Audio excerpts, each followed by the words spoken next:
yeah, at the end of the day, he bid 6 minutes 30 seconds, so he has to be willing to play with it. So I bet he's going to be reasonably happy, but you have to think on the other side, Fabiano was willing to play with 8 minutes and not anything less. So I think he's probably thinking, all right, that's fine. You would have won the bid with 7 minutes, 59 seconds, 8 minutes. So I'm happy that at least you're down to 6.5. Yeah, and that makes sense. And look at this opening. I don't see any significant advantage. What is it like? Hold on a second. So you were telling me that you want to play white pieces in Armageddon and you go e3 on move number 3? Yeah, I wonder, this is like some great theory that we transposed into. I mean, I guess we're kind of in the like, is this like the note boom or something? I'm trying to remember. I don't know my names, but this almost looks like the reverse of an opening that I've seen Black play quite a bit. And so as a result, what I'm wondering is, why are we in a position where Alireza is able to play so many moves just from memory? It feels like we're already in the middle game and he hasn't used any time. Yeah, and he has, and playing Black, Alireza has a draw odds, so this is a significant parameter here in this game. So just as before, Fabiano is in the must-win situation, and that doesn't make it any better, knowing that what we just saw in the previous game wasn't as convincing at all. That attack was like just a lucky shot in the dark. Agreed.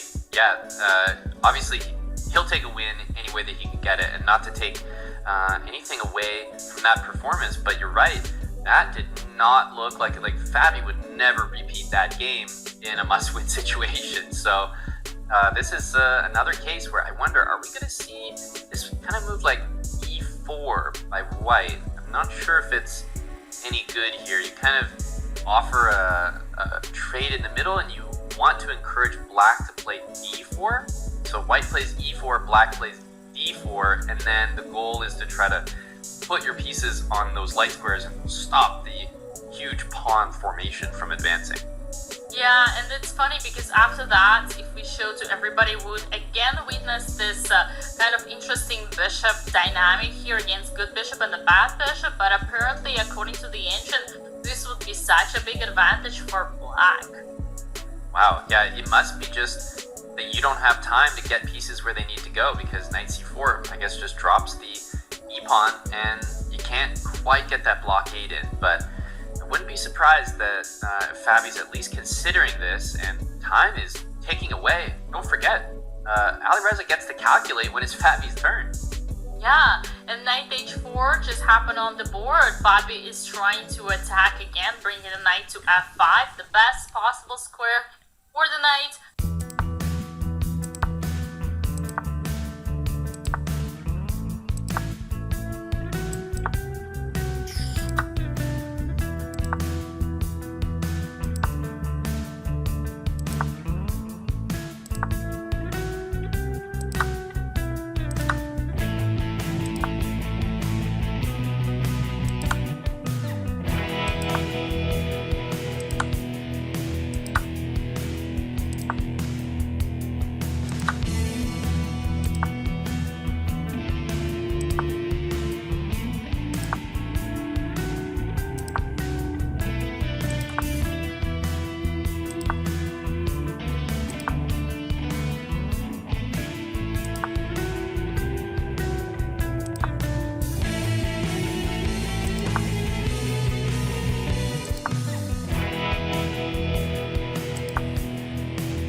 makes sense. Oh no. Something that Fabi definitely did not see coming, because now after f takes e3 we would see yet another checkmate number 4. And queen takes e3, no better, because I think you can just trade queens and play the rook down to a2, and nothing is stopping you on the second rank. It's kind of amazing. You have a passed b pawn as white. You're almost getting a queen, but no, there's a minimum going to be a draw there, probably even more. Yeah, we talked about the importance of having both rooks aligned on the 2nd or 7th rank, and here is another example. And you know what, Aman, it actually looks to me pretty painful to see how the game is almost over, yet there are still 3 entire minutes on the clock, so Fabi did not squeeze anything whatsoever at this point. Yep, sadly, I think that is the case. Yes, you can take on f2. Honestly, I was even considering rook down to a2, but let's talk about e2 as well. You could just push that pawn forward. What a painful experience for Fabi, and we can see by his body language he is not happy with how things are going right now. Yep, and he has to avoid a draw. That's the toughest part. Alireza right now, he's playing chess, but he's also thinking match, right? He's thinking, okay, how can I also make a draw? I don't need to win this game. I could maybe sacrifice for a draw that I know I can make. Yeah, rook e2. Well, you know, Aman, sometimes it backfires. I recall, like, some of the competitors saying whenever you're in a must-win situation, never play for... Sorry, whenever in your must, safe draw situation, never play for a draw. Instead, try to play for a win, because the moment you're starting to play for a draw, just like here, Alireza, you actually are taking risks because you're not playing your best chess anymore. Yep, rook c4 here could be a big problem. Yeah, this looks like a serious issue. Also, because if rook back to a1 here, you could play rook to a4 maybe. You know what I mean? You could make a draw by chasing the rook, and a draw is all you need to win the match. And yeah. I think he's going to exploit that. Fabi's not happy. I don't see any way to get out of this. I think this is the end of the match, unless there's some kind of magic to be had, but I'm not seeing it. Nope. Fabi has given up.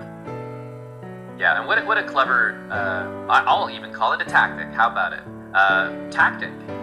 Because, yeah, there's no draw to be had by white, so may as well repeat, and that will be game over.